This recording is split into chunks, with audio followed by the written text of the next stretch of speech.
सालों पहले की बात है, जब राजा एक दूसरे को पैगाम के साथ ही कुछ पहेलियां भी भेजा करते थे। ऐसे ही किसी एक राजा का दूत सर्दियों के मौसम में एक दिन मुगल साम्राज्य के बादशाह अकबर के दरबार में पहुंचा। वह अपने साथ पहेली के रूप में पिंजरे में कैद एक नकली शेर लेकर गया था। राजा ने पहेली के साथ एक पैगाम भी भेजा था।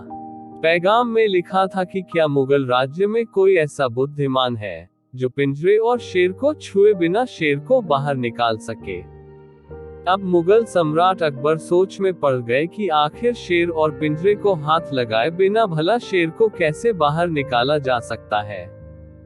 पहेली के साथ भेजे गए पैगाम में ये भी साफ लिखा था कि पिंजरे से शेर को बाहर निकालने के लिए एक व्यक्ति को एक ही बार मौका मिलेगा। अकबर काफी परेशान हो गए। उन्हें लगा कि यह तो बहुत मुश्किल है और अगर शेर को पिंजरे से बाहर नहीं निकाल पाए तो मुगल राज्य की काफी बदनामी भी होगी। ये सब सोचते सोचते उन्होंने दरबार में मौजूद सभी की तरफ देखते हुए पूछा, है कोई जो इस पहेली को सुलझा सके। लेकिन हर कोई इसी सोच में डूबा था कि आखिर यह संभव कैसे हो सकता। अकबर के पूछने पर जब किसी ने जवाब नहीं दिया तो उन्हें अपने वजीर बीरबल की याद आने लगी, जो सभा में मौजूद नहीं थे। उन्होंने तुरंत दरबान को भेजकर बीरबल को दरबार में हाजिर होने का आदेश भिजवाया। लेकिन अफसोस, बीरबल किसी सरकारी काम से राज्य से बाहर गए हुए थे। रात भर अकबर इसी सोच में डूबे रहे कि आखिर पहेली को कैसे सुलझाया जाए।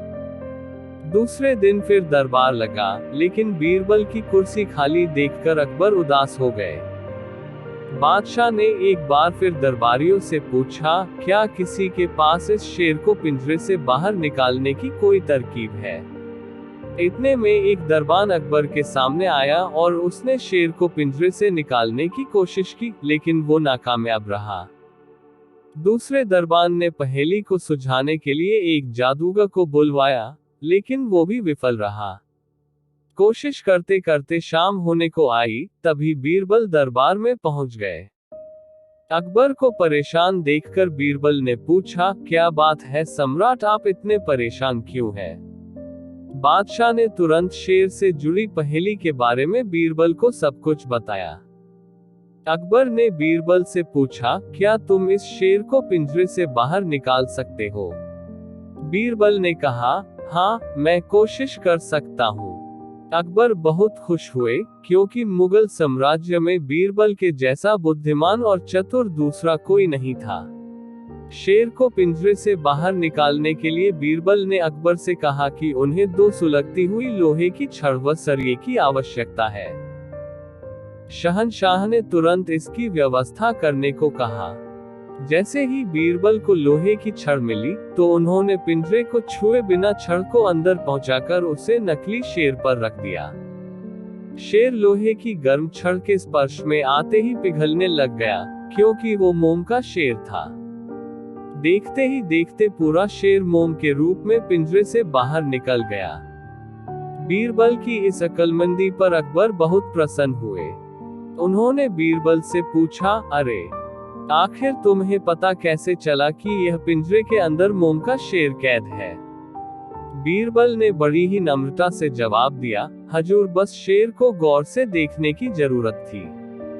मैंने जब पहेली के बारे में जानने के बाद उसे गौर से देखा तो लगा कि यह मोम का शेर हो सकता है। साथ ही राजा ने ये भी नहीं बताया था कि शेर को कैसे बाहर निकालना है, तो मैंने उसे पिघलाकर बाहर निकाल दिया। इधर दरबार में बीरबल की जय जयकार होने लगी। उधर पहेली लेकर अकबर के दरबार पहुंचा राजदूत अपने राज्य वापस लौट गया और बीरबल के इस कारनामे के बारे में राजा को बताया। कहा जाता है कि उस दिन के बाद से राजा ने ऐसी पहेली भेजना छोड़ दिया था।